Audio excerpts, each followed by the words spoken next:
husband, daddy, protector, hero. That is what a father is supposed to be. But today we're going to kill a whole bunch of stereotypes about the narrative of father, okay? So many times we hear about the negative of the single parent mother. But let's talk about the other extreme. What about the dad that's just doing most of it on his own and doing it well? Dads, you need to be fathers. This is the show for you. If you're fighting for your kids, I want you to pay attention because you deserve to be with the kids if you're a good man. If you're fighting for custody of your kids, this is the show I want you to listen to. I got a very special guest. I can't wait. Let's break some stereotypes. Let's raise up this village. Mentorship moments. Each one teach one. What happens when Superman becomes super dad? I got the backup. Sometimes you just gotta make it happen. Gonna make it happen. Gonna make it happen. Just make it happen. Just make it happen. Just make it happen.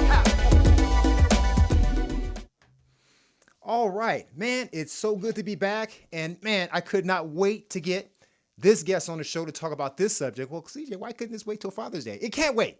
I only have a show twice a month. So I had to get these shows when I get these special guests. But you know what? Let's talk about some stats here, And I'm reading from Black Enterprise magazine. You can catch it on the web. It's definitely support. This article is by Samara Lynn, done June 15th.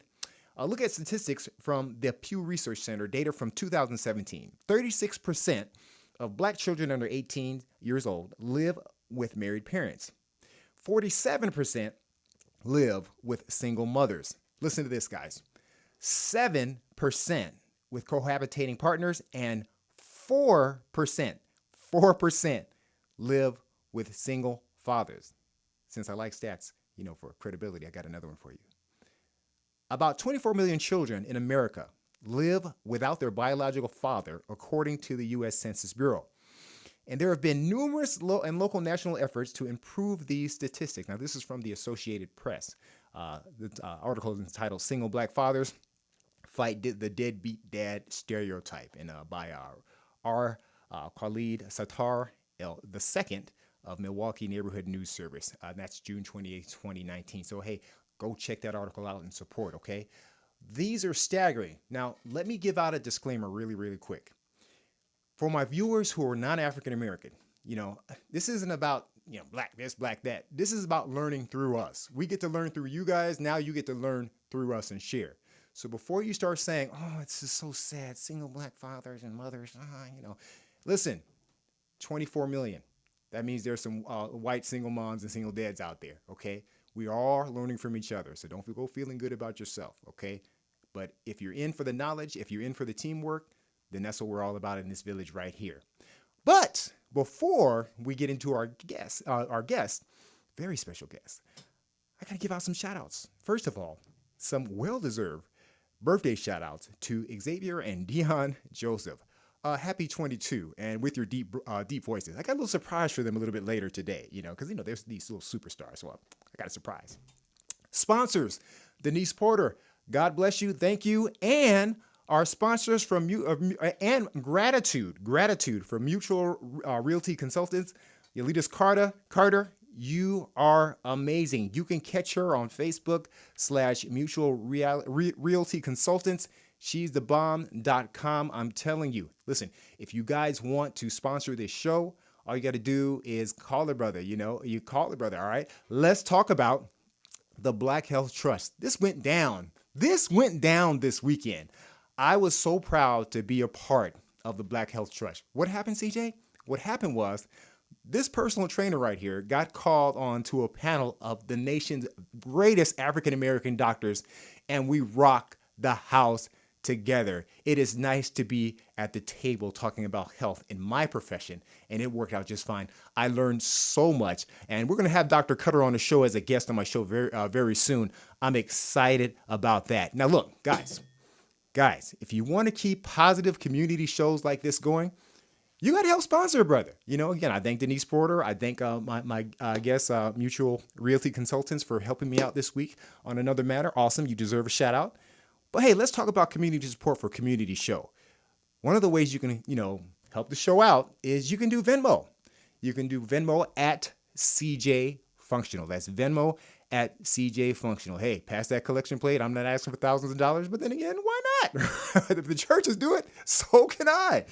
You can also do the same on Cash App, $CJ Functional. If you love the show and you want to see this keep going, then it's on the crack, and then we got to do this. All right, so let's talk about my guest. My guest is Mr.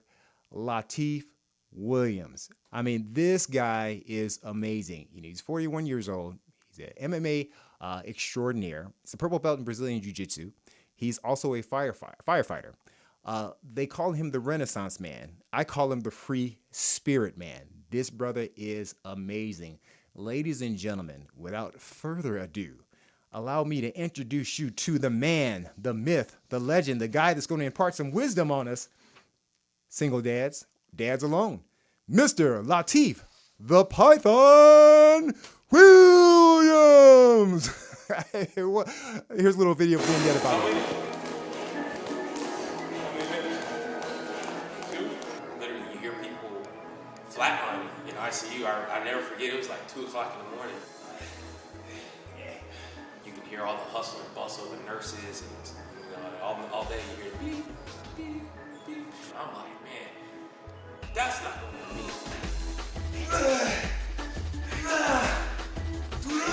Physiologically, I didn't have enough oxygenated blood for my brain to function, and I never lost consciousness.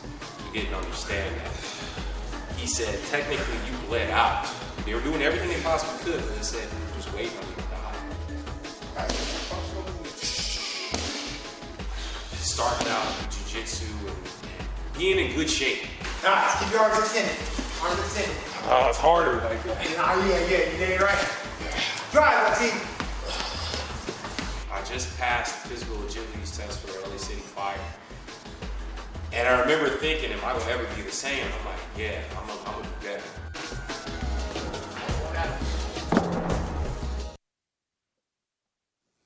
Awesome. Hey, this is what I'm talking about. The reason why I am so enthused about this young brother is like his life literally began after he was shot. And I want to just let's quit waiting. Let's put LaTeef on the screen. Mr. LaTeef, the Python Williams, we can see you, brother. Say what's up to the American people. What's up?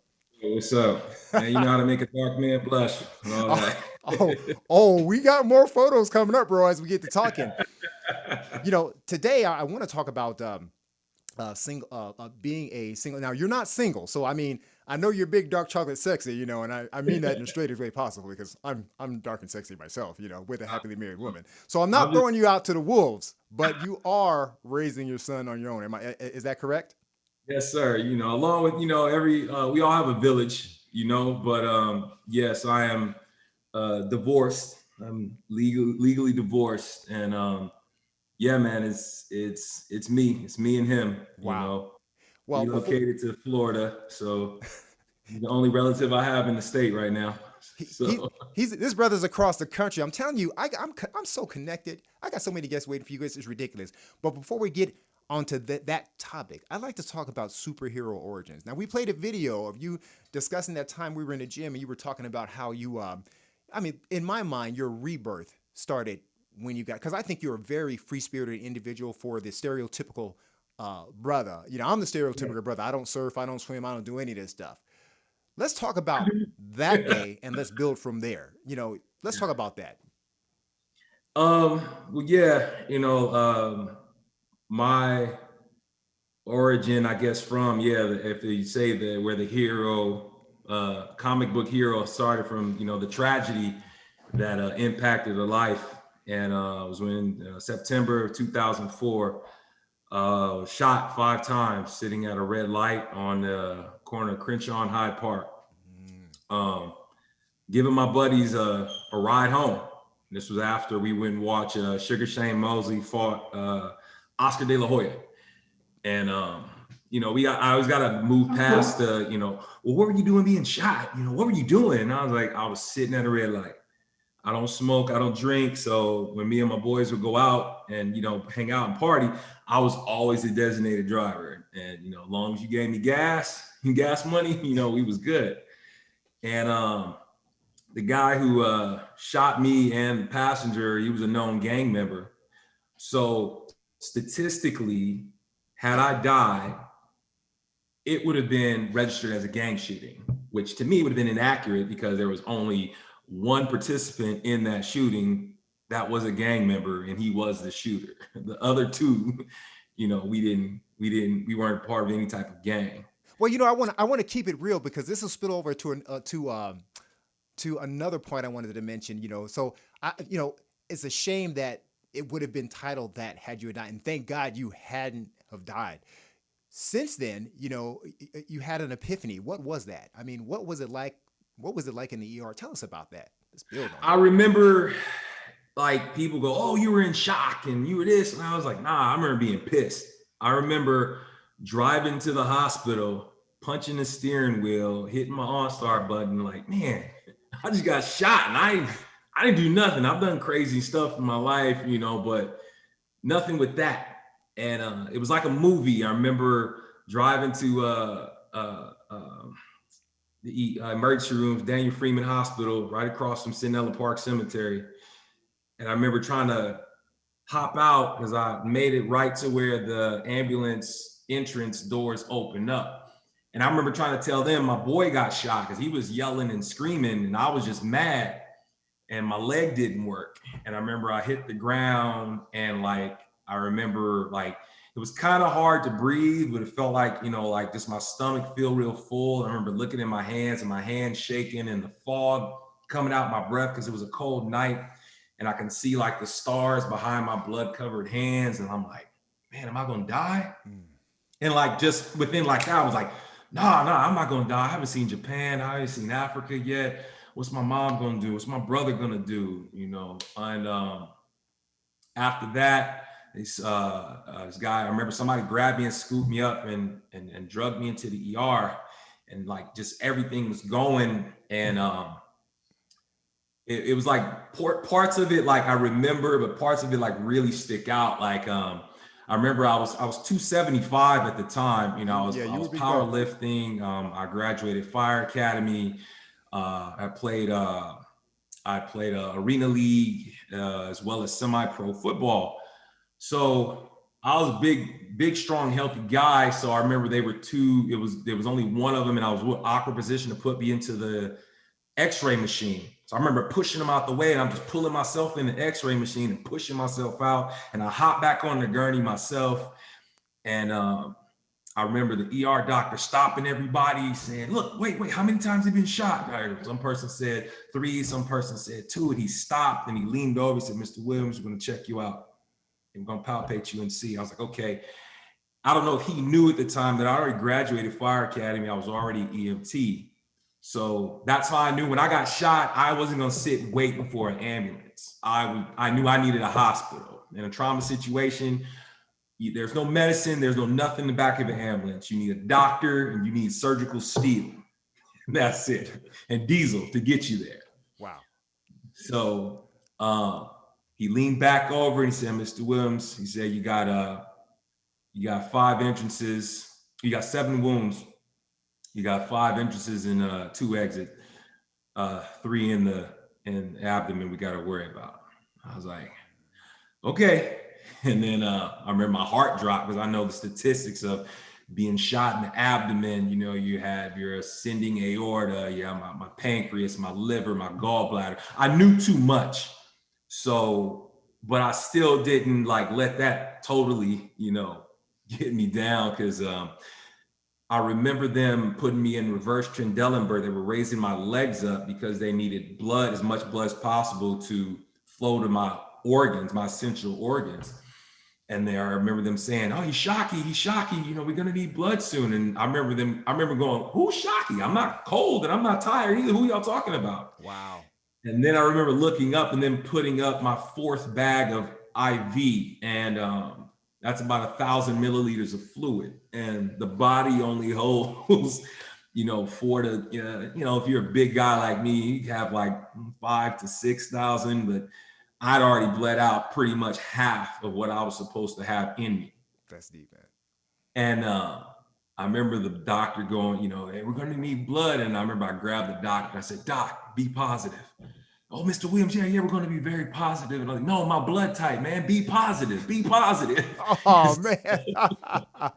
Wow. Yeah. Man, so I mean, And, so you technically you as the story goes, and I mean, you pretty much could have done. You were good for dead that night, and to the grace of God, you came out of it. I mean, and that's a miracle yeah. in itself. I'd love to have. I got a couple more brothers. I'd like to have a panel about surviving stuff like that. But let's talk about what it changed into. I'll talk about how I met you real quick, and from the LaTeef that I knew. Me and LaTeef and I, we're both grapplers. I believe, if I recall, I was training for my first professional submission tournament, and I went to Coach Ahmad, and God bless him, Coach Ahmad School, and that's where I met for Fernando and Ghost and yourself, and we all just started wrestling. Yeah. And the one thing about when I was wrestling LaTeef is it didn't matter what position, if he was dominant, non-dominant, whatever. He just had this cool about him that nobody else had in the room. It's like he always had this like crazy smile. Like this dude, I said, who is this guy, man? He had this free spirit. Now, a couple of years later, he's getting into more MMA fights, and he was looking for a trainer. So he comes into my studio, and let me tell you, I was burnt out on training MMA fighters. I was burnt out. I had enough, because a lot of times, you sponsor these guys, and and it's like, it's just a nightmare. But this guy was persistent, not in I can't even call it nagging. It was persistent in the right way. It was like, he was like if I was an angel, he was Jacob, like breaking my hip, grabbing me, wouldn't let me go until I trained him. So I said, okay, I started working with him on his conditioning and stuff like that. And I felt joy training, because the joy in his heart, he had something that I lacked. He'd been through something that made him think about life differently, man. I remember I couldn't afford it. So I was like, look, I'll clean up the gym. Yeah, I remember. I'll be in there mopping down all the equipment after clients and cleaning the bathroom, and nothing's too humble for me to do, not to do, And it's funny, you didn't even have to do that, man. You were so cool. He came in this big truck and sunglasses, and then we got him in incredible shape, and shouts out to all the wrestling coaches, Antonio McKee, that we all teamed up separately to really get this brother in shape. And one thing that tripped me out, the day of the fight, you guys look at the photo, man, he's flipping that tire like a bad boy. The day of the fight, I'm nervous. Ahmad's nervous. Everybody around is just, Ahmad's cool. He's always cool. But, that fight hype, he was right at the ring. And I'm there. And LaTeef walked in the ring with a big old rope around his neck. He's just chill as I don't know what, because he was ready. And he was beyond the ring. And he got in there, and he destroyed his opponent in about 60 seconds. How did that feel? And when he got up, he was so cool. Tell us about that real quick before we go to break. I remember I was already upset. But Ahmad didn't like me fighting Mad. I remember he told me that. Yep, that's Ahmad. But one time I fought Mad, like the whole game plan went out the window. I'm not a brawler. I'm not a sit there and take punches and nothing like that. That's not a smart way to fight. And the one fight that I did that, he's screaming, no, no, no. And I knocked the guy out, and Ahmad was like, we don't fight like that. That's Ahmad. That's Coach Ahmad. God bless him, man. That fight, the Tall Paul Karski, he didn't make weight. He normally is a heavyweight, and he said he wanted to come back down to light heavyweight. And he's Karski was 6'7", and he was supposed to be at 205, and I dieted down, and woke up the day to fight at like 207, so lost 2 pounds, no problem. I get to the fight, and like the promoter comes over, and he goes, Brett Roberts, he goes, yeah, we're gonna have to make the fight at 210. I was like, 210? I was like, why? I am 205. He's like, Paul's at 210. I was like, well, go make him lose weight. Right. Like, if I couldn't eat pizza and cookies and ice cream, he needs to lose the weight, man. So So he was like, all right, look, they had ways of getting around it back then to where that you can still keep most of your purse instead of the purse going to the athletic commission. So we worked it out. But I was already kind of going in with a chip on my shoulder that, one, I'm mad because, fighting, that's the one discipline thing you should have as respect to the other 100% fighters, respect to the profession. You choose a weight, you both supposed to weigh that weight. That is your responsibility to weigh that weight and be ready to fight on this day.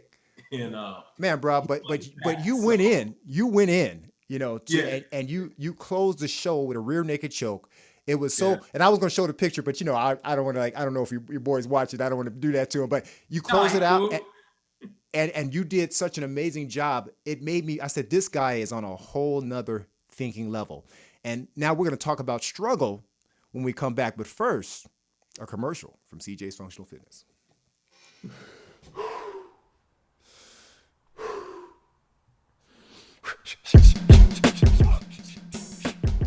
In life, we all have opponents to prepare for. But you don't have to be a fighting champion to defeat your current condition. You don't need to be the ultimate anything to tap out the stressors in life. But what if I told you that mastering your physical well-being, like a fighter, directly relates to mastering the obstacles in your daily life? The only challenger that awaits you is yourself. Do you accept your challenge? I'm CJ, and this is CJ's Functional Fitness, where you don't have to be a fighter to feel like one. So let's train.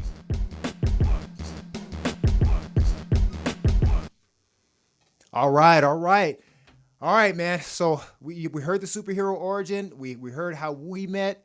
Then from there, I want to get to the meat of the story, man. You were in California. You were trying out for law enforcement. You were trying out for a lot of things, and unfortunately, and I even tried to get you in there. And I'm just embarrassed that these agencies didn't pick a brother up like you, because you had an incredible story. You went down to Florida. I mean, you were in California, got married. Beautiful family. Tell us where it went right and where you felt it went wrong. And I'm gonna let you have this to talk about, because there's some dads out there that are having issues right now, trying to do the same thing that you were successful at.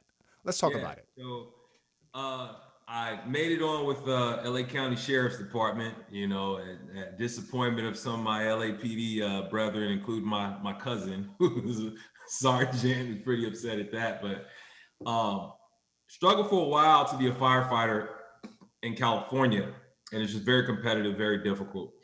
So I got laid off from a firefighting job at Northrop Grumman in El Segundo, and that's where I met my ex-wife, and then got hired with LA County Sheriff's and went straight to the jail. They love my, grappling and submission background, my fighting background. So I took to it very well, and then working in the jails is a definitely a very good sociological environment to learn from and be in as well. Being from Inglewood, it wasn't that much of an adaptation for me to be around people who were in jail, because it wasn't a big thing. I would kind of almost get in trouble. I have to stay away from inmate reception because what up, Python? What up, Teeth? I'm like, hey, Officer Williams, quiet, sit down. I get you a burrito, chill, So from there, my ex-wife is a electromechanical engineer. She's like, if you ever seen the show, the movie Hidden Figures, that's her lineage. Wow. She's very smart. She's lead engineer on the Hubble Space Telescope programs for the Endeavor and other top secret stuff. So when the opportunity came up for her to become a manager in aerospace industry, I was fully supportive of my wife. And I figured, well, I can now I have law enforcement and firefighting in my background. Everybody dials 911, and they gave us a very good offer of, relocating us. Didn't have to touch anything to move across the country.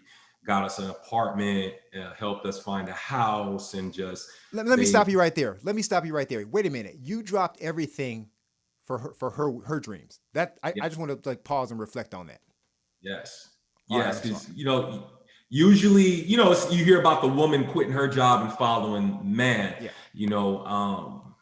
Like your shirt says, I kind of live by a saying, but different, said a father is a protector, a pleasurer, and a provider. Oh, there's a P in there. I got that down too. So I say the 3 P's.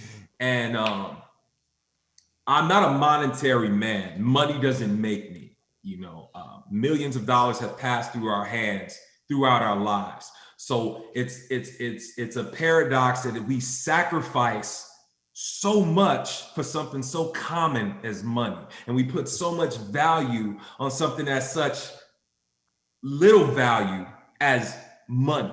Okay. So her furthering her career and definitely making more money was great, but I looked at it as like, well, let's see, it's no state tax, lower cost of living, real estate is better. She's furthering her career. And I was like, as long as I'm a firefighter or a cop, I'm good. I'm still living my dream. That's my dream, to be in civil service.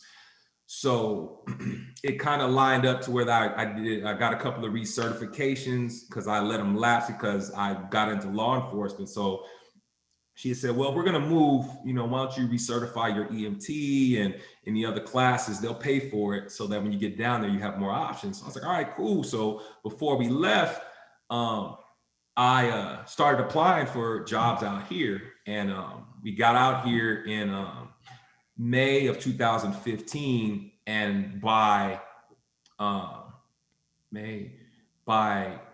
June, actually, by the end of June, I was hired by Brevard County Sheriffs, and then by the end of July, I was hired by Orange County Fire Department. Wow, so that's I definitely. had my choice of which way to go, and it kind of worked totally out to our it. At the loss. time, she was 6 months, like 6 months, 6 or 7 months pregnant at the time.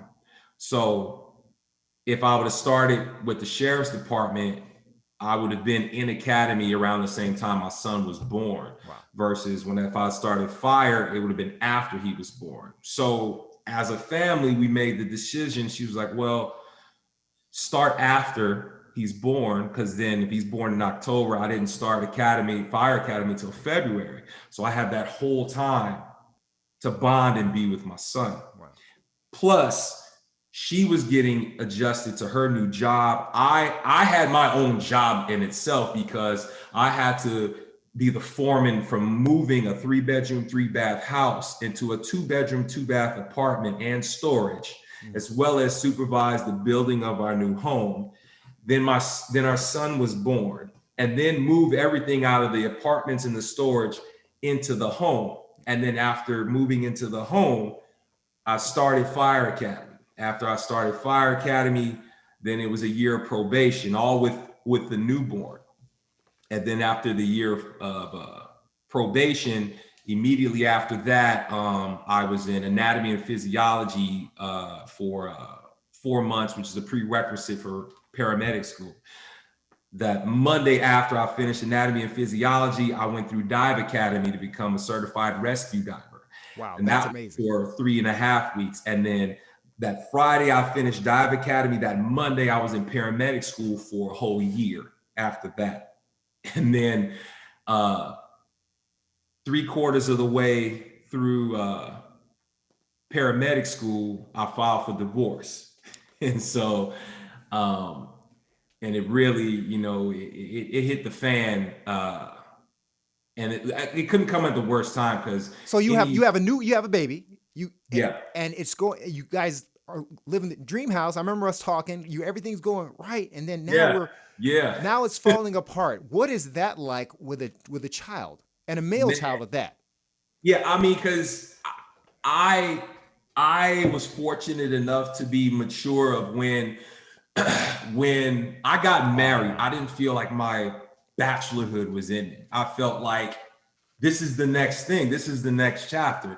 I mean, if I can lock you up in Magic Mountain, you get on the rides. After that, you know, you locked up. You want to leave because all you can do is ride all the rides, and that's it. So I was done with bachelorhood. I was ready to be a dad and be a husband, and you know, live that life. I was excited to live that life. I remember you being all in. You called me. You were so excited, and now you're here. So there are men right now at this point. Now you're getting close to a divorce. How difficult was it? And like I said, I'm divorced. Okay. Oh, you're talking about in the storyline. I mean, in your story, how difficult was it for you at that moment? Because there are many people struggling at this point as a man, worrying about custody. I mean, we don't have to like get in like in specifics. Because I don't like you know. I would say this then. It was hard making that decision, but when I knew. And when I realized this whole time, she wanted to be married. She didn't want to be a wife. Okay. She wanted the role, but didn't want to play the part. Okay. It's a checkbox marriage. It went from she had her education, and it went from having her education to, you know, her degree, and then her career. The career, she bought a home. So the next thing was from the home. You need a husband, and husband, you need kids. Wow. And then, you know, it just went from, guys say, well, women get comfortable, you know, they start gaining weight and, you know, things like that once they get a man or once they get married. Me, it was an emotional and physical thing that just was like, you know, beforehand, I'll do anything to please my husband and, you know, whatever he wants and da-da-da. And then after that, it was like, it went just and I'm like, hey, whoa, you know, what happened, you know, here, you know, and it started messing with me psychologically because when she told me I no longer attracted her and like aroused her, I thought something was wrong with me. Okay. And then of course, you know, I'm bouncing this off of, you know, not people, you know, that, you know, not the wrong people like my mother and, you know, my female confidants that, you know, are related to me, not outside influences or nothing like that. No homegirls or nothing like that. Nobody, wasn't consorting with anybody inappropriately. And they were like, nah, you know, it's not you. And when I knew it was over, because I knew to myself, I had to ask myself, did I do everything to save this? Did I try everything? We went to spiritual marital counseling, sexual marital counseling, psychological marital counseling. Deep.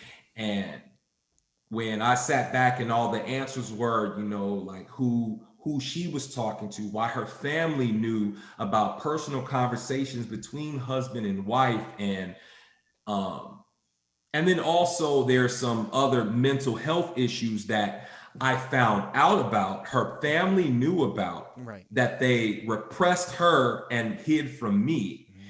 And it's not that I even wanted to run from that, because when we found that out, and I was like, well, sickness and in health. You know, I remember I tore both my ACLs when we were together and she was by my side. So, you know, if it's a mental health issue, then hey, that's what we got to deal with. Now, I remember that conversation, and I'm glad you're sharing with the public the story. What about the health of the child? Was the child too young to remember, or were there effects of that? And then we're going to he was too young to remember, but and I'm glad of that. And he kept me focused. He kept me, don't do that, because if you get arrested, you won't be with your son. Yes, amazing. But there were violations where, like, you know, this is Florida. They're way more gun liberal. Like, I got my concealed weapons license out here before I even got my vehicle registration. That's how it is.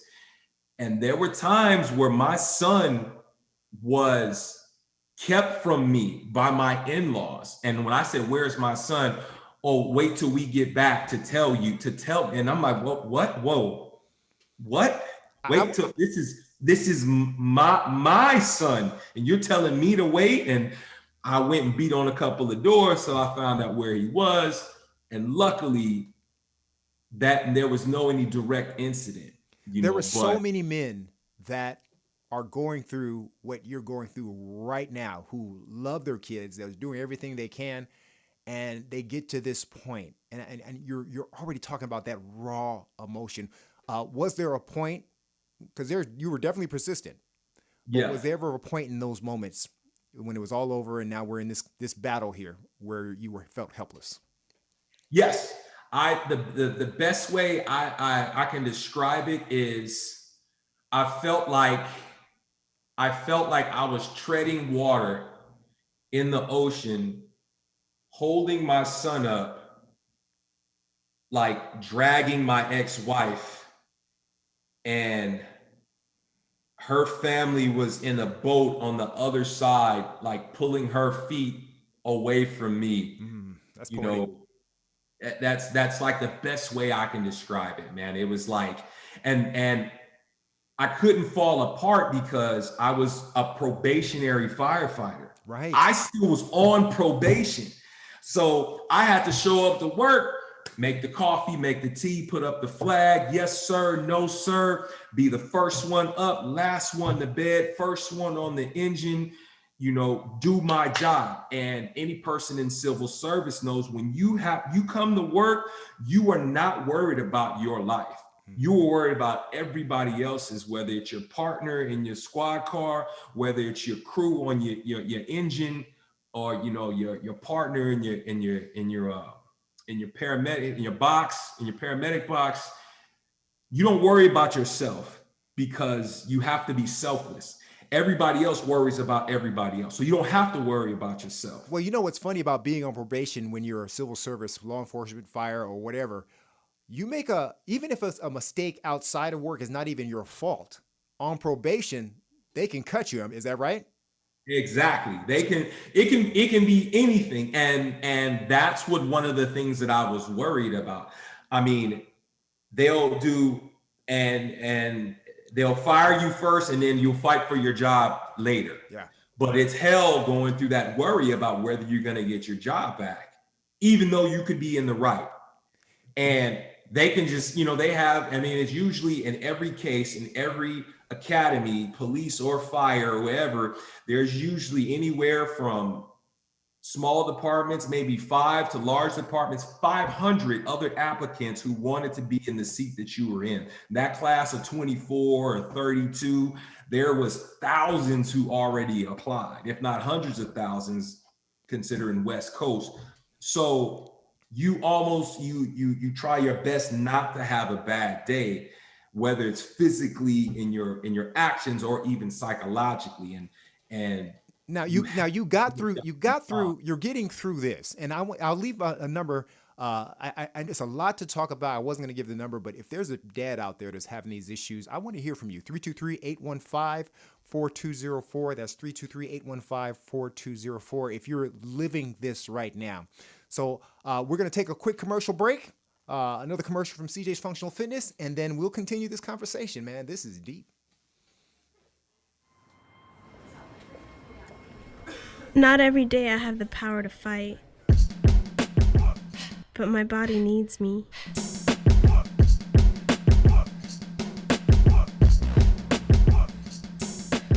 My opponent is high blood pressure. You don't have to be a fighter to feel like one, so let's train.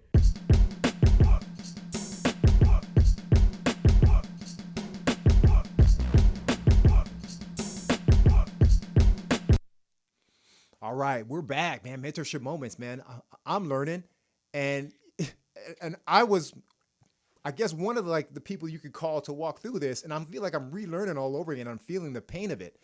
All right, so let's talk about the situation of custody with all you're going through, because there is a light at the end of the tunnel, but I really want to take us sum up the dark side. So, yeah,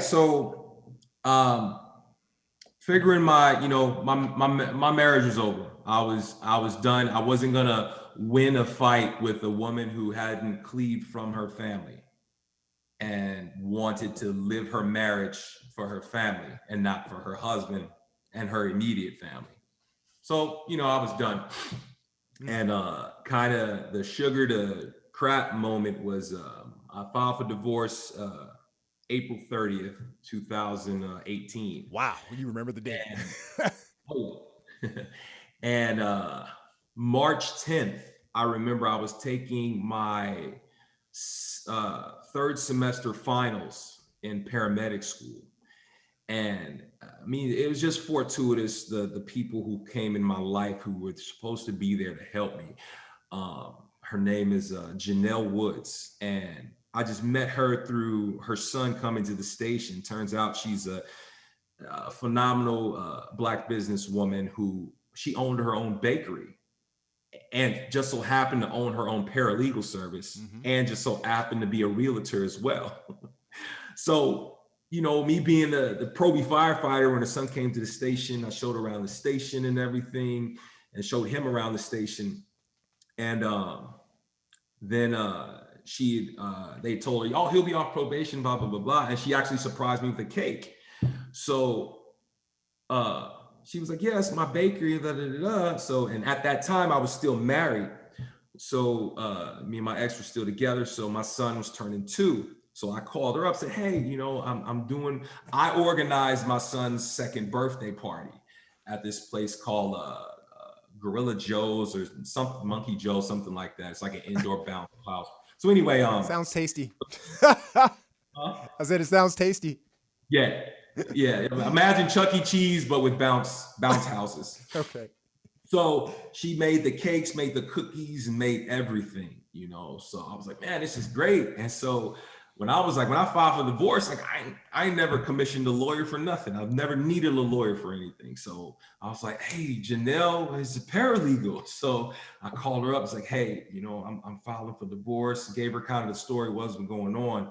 And she was like, okay, don't worry, I got you.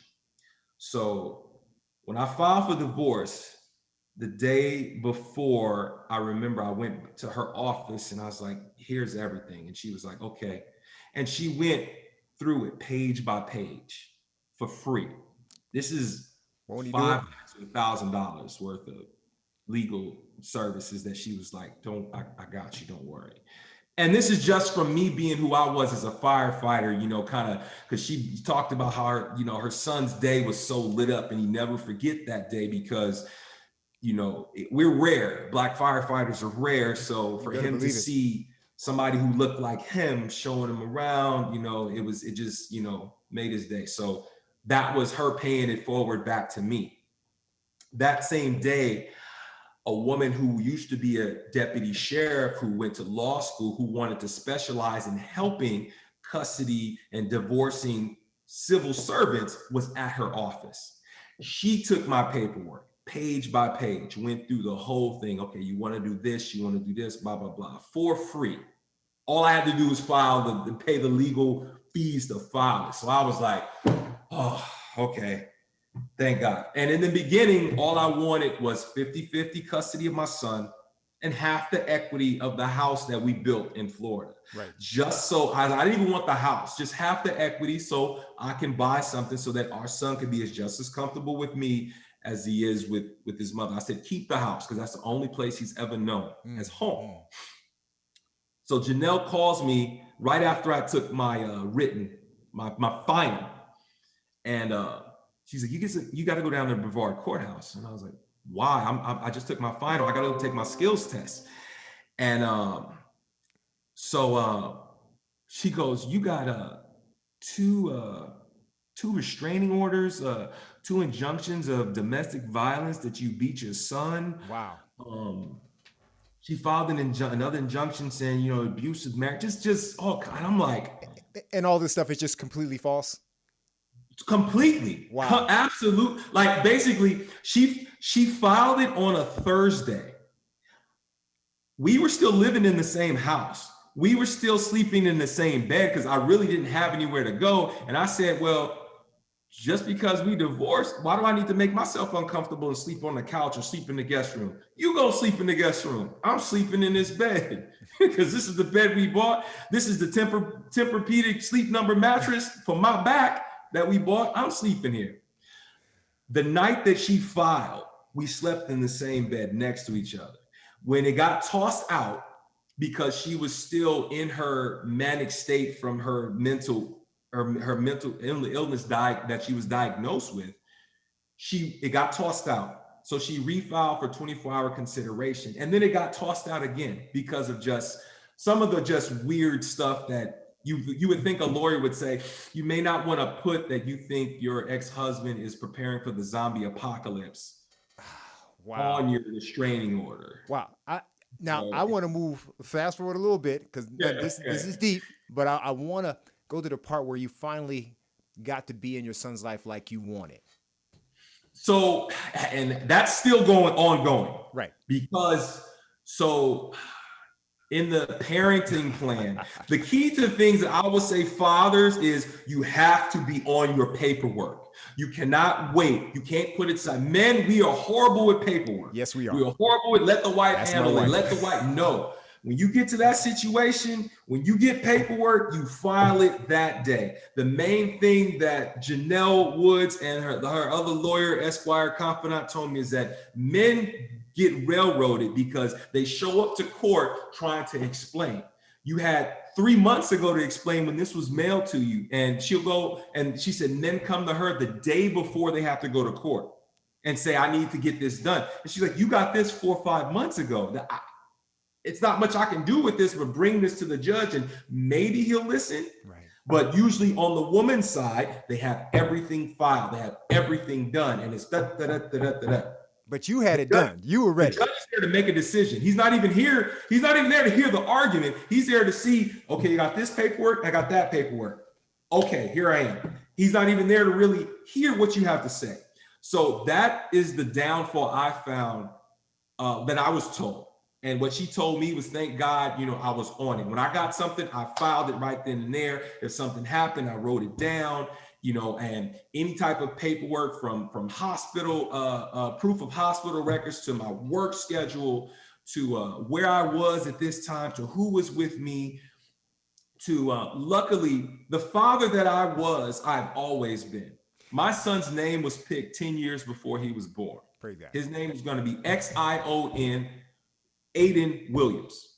Man, I spelled Zion with an X. I knew that then.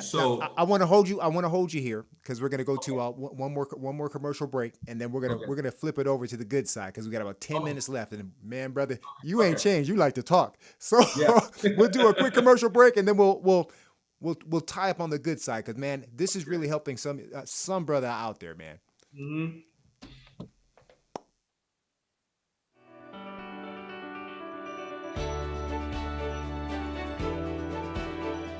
I tried to be secular about this book, but I can't. Something's working within me. DJ was already an incredible person, and then he wrote a book. I turned to God as a person that stopped believing. So you will meet me there, and if not, you will see the works that help me get there. If you want to know how to change and learn how to change from the inside out, you read this book. Money is a real thing. It's a part of it. But what I show in the book, and I'm telling my young people out there, I'm walking you through business. This is a real business lecture 101. It's not the green that's going to keep you sustained.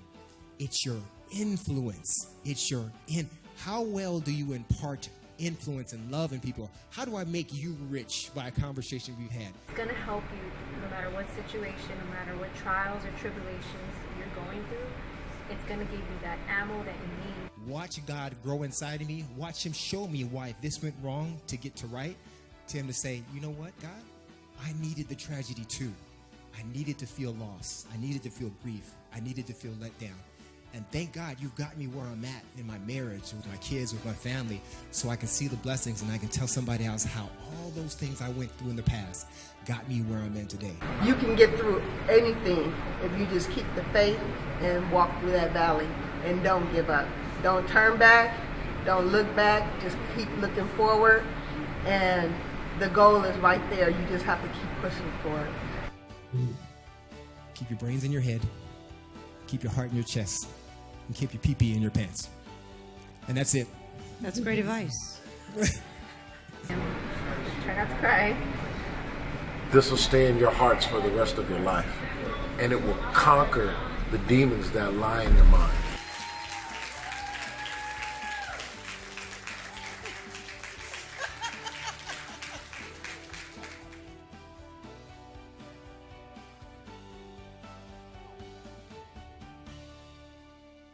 You know, I love LaTeef so much. He's in my book, Navigating Through the Valleys of Success, a Perspective in the Thick of It or in Perseverance.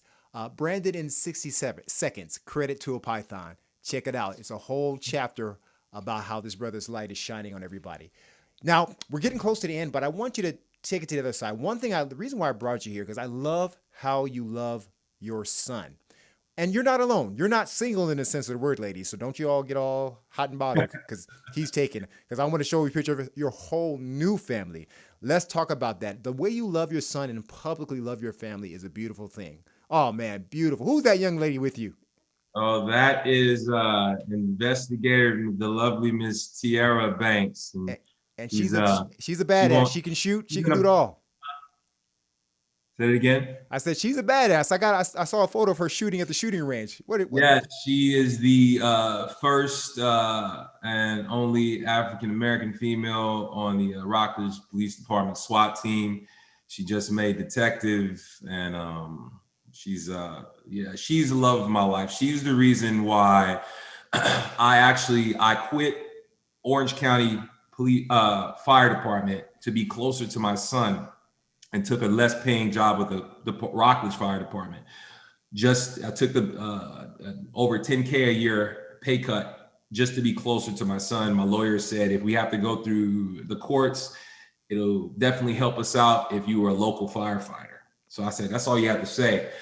I met the chief already. He was helping me pass my paramedic national test. So he said, hey, I can use your seniority. So I was like, oh, great.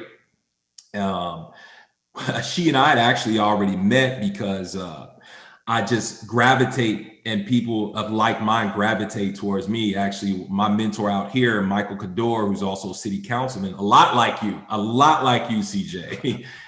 He's law enforcement as well, who he was at the time, the public safety coordinator with the East Florida State College, invited me to his church. And I was actually going there with my family before my ex-wife, and Tiara was a member there. We hadn't met. Her father is one of the pastors there, and we didn't meet until we were on a call. She was PD, I was, fire on a call. This is like a TV show. Yeah, exactly. And like we had a conversation there. It was actually, the funny story is another firefighter was hitting on her, and he's like, hey, you got to come back to the station, have dinner. And I was like, Joel, how you going to invite them to the station? I'm the one cooking. He was like, that's why I told him to come back to the station. You cook real good. So I'm thinking I'm going to be Goose to his Maverick when he talked to her, but turns out, we vibed well. And, it went from our first date was our last, and how's that connection between her and your son? And I want to talk about how you raise your son. You take him places that I think even married Black fathers don't do, because we were too stuck on time. Let's talk about that really quick before we close out. He goes everywhere with me, man. He is my best friend. He is my best friend. When I get married, him in the screen a little while ago. Man, at my wedding, because there's nowhere. I mean, I found a gym that he can be right there sitting on the next machine with me. I don't miss out on anything because you're doing it right. When people see me, they wonder, where is Zion?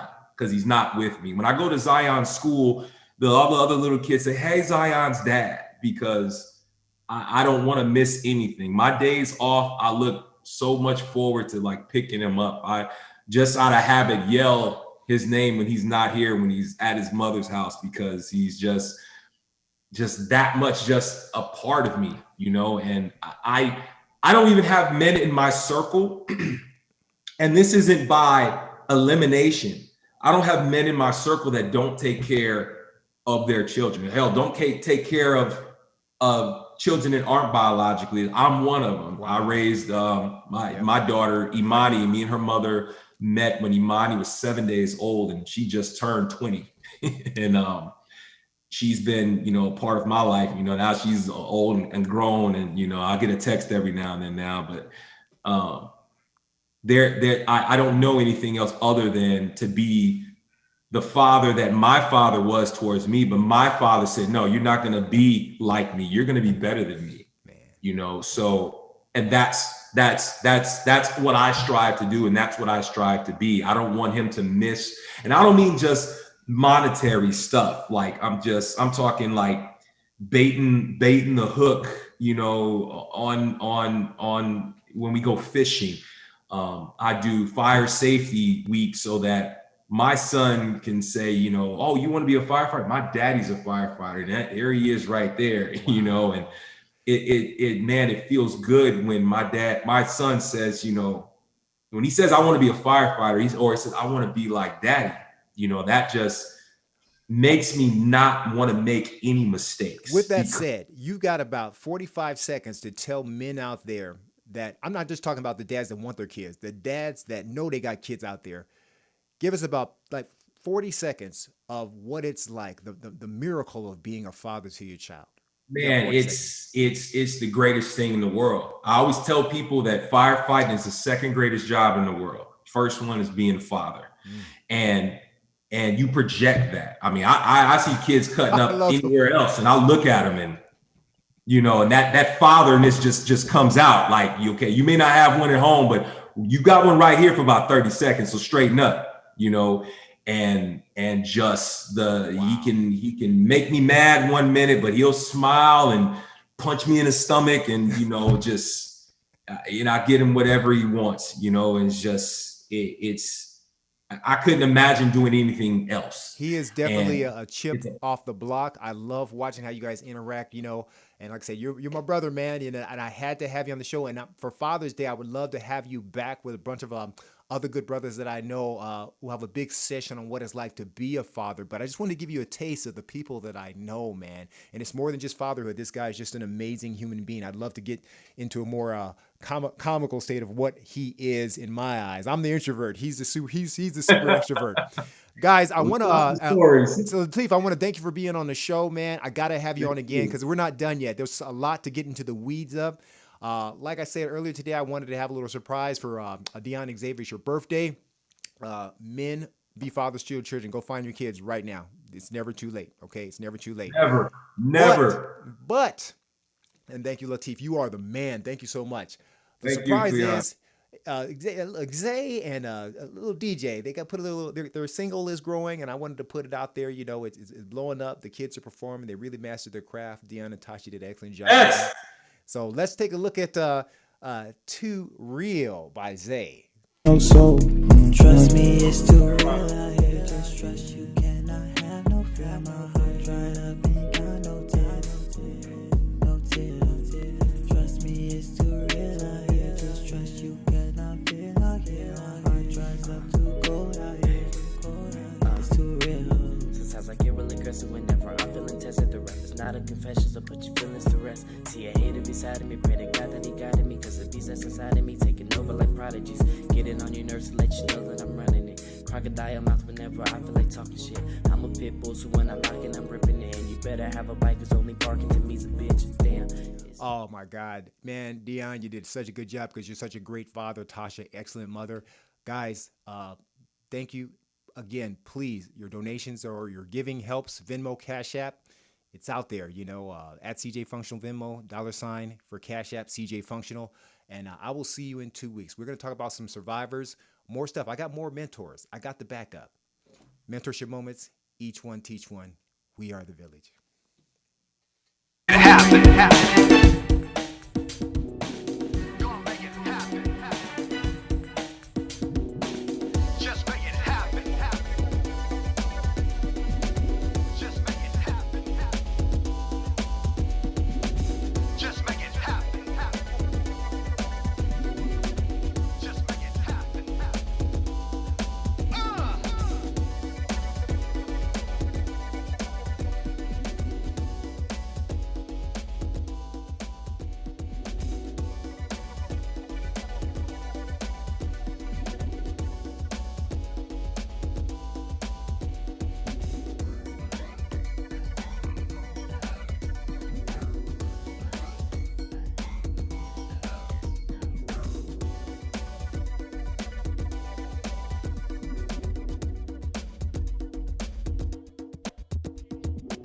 Just make